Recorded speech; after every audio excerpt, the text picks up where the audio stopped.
حمد و ثنا رب العالمین کے لیے، درود و سلام محمد و آل محمد پر۔ ناظرین، مباحلہ کیا ہے؟ مباحلہ 10 ہجری میں واقع ہوا۔ نجران یمن کی ایک بستی کا نام ہے جہاں نصارہ آباد تھے۔ سرکار دو عالم نے انہیں اسلام کی دعوت دینے کے لیے ایک وفد بھیجا۔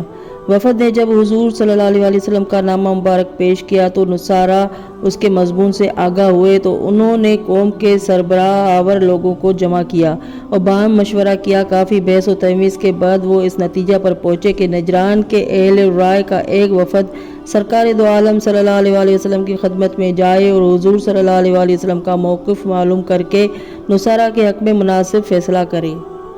چنانچہ عاقب اور سید و سرداران قوم اور ابو حارثہ عالم نصارہ نے نجران کے 14 اور دوسرے 70 منتخب اشخاص کو ساتھ لیا اور عازم مدینہ ہوئے۔ جب مدینہ کے قریب پہنچے تو لباس تبدیل کیے، ریشمی کپڑے اور سونے کی انگوٹھیاں پہنی اور بن سور کر خدمت اقدس نبوی صلی اللہ علیہ وسلم میں حاضر ہوئے۔ سرکار دو عالم صلی اللہ علیہ وسلم اس وقت مسجد میں تشریف فرما تھے۔ حضور صلی اللہ علیہ وسلم نے ان کے سلام کا جواب تک نہ دیا۔ یہ لوگ بہت مایوس ہوئے، امیر المومنین کی خدمت میں حاضر ہو کر شکایت کی۔ امیر المومنین علیہ السلام نے فرمایا کہ حضور صلی اللہ علیہ وسلم سادہ لباس کو پسند فرماتے ہیں، تم کل پھر آنا اور سادہ لباس میں آنا، حضور صلی اللہ علیہ وسلم بڑی خوشی سے تمہارا استقبال کریں گے۔ دوسرے دن وہ لوگ سادہ کپڑے پہن کر آئے۔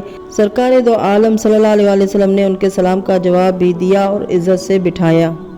ابو حارثہ نے سلسلہ کلام شروع کیا کہ آپ صلی اللہ علیہ وسلم کی دعوت پر ہم لوگ حاضر ہوئے ہیں۔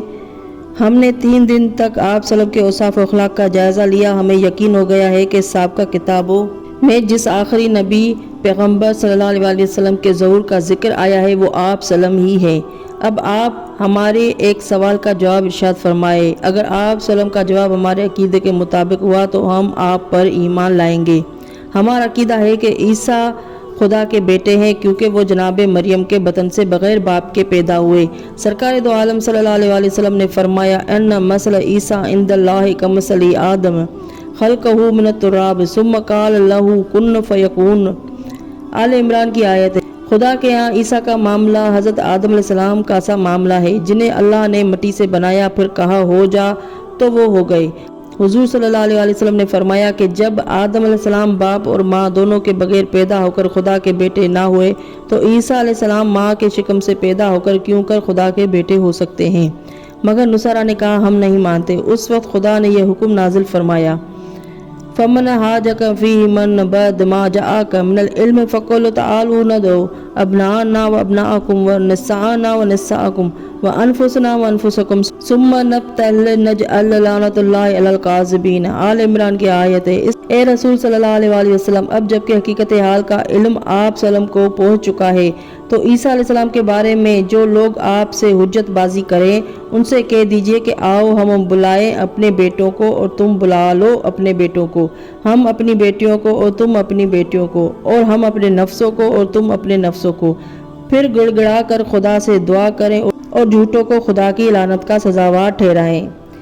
جب حضور صلی اللہ علیہ وسلم نے یہ حکم سنایا تو نصارہ نے کہا ہمیں منظور ہے، اور اگلے دن مباحلہ کی جگہ اور وقت مقرر کر کے اپنی قیامگاہ پر واپس چلے گئے اور قرارداد کے مطابق مباحلہ کی تیاری کرنے لگے۔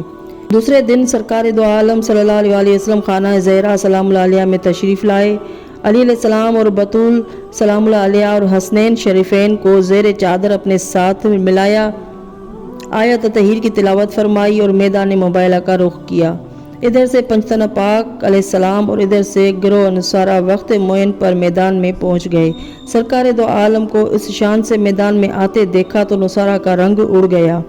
ان کے عالم نے کہا اے گروہ نصارہ، اگر محمد صلی اللہ علیہ وسلم اپنے اصحاب اور ازواج کو ساتھ لاتے تو ہم سمجھتے کہ وہ محض دینوی اقتدار کے بھوکے ہیں، مگر وہ تو ان ذوات مقدمہ کو ساتھ لائے ہیں جن سے بہتر زیر آسمان کوئی مخلوق نہیں۔ اب اگر محمد صلی اللہ علیہ وسلم دعا کرتے ہیں اور ان کے اہل بیت آمین کہہ دیتے ہیں تو سمجھ لو کہ نصارہ کا نام و نشان صفحہ ہستی سے مٹ جائے گا۔ اس لیے اگر خیر چاہتے ہو تو مباحلہ سے باز رہو اور صلح کی درخواست کرو۔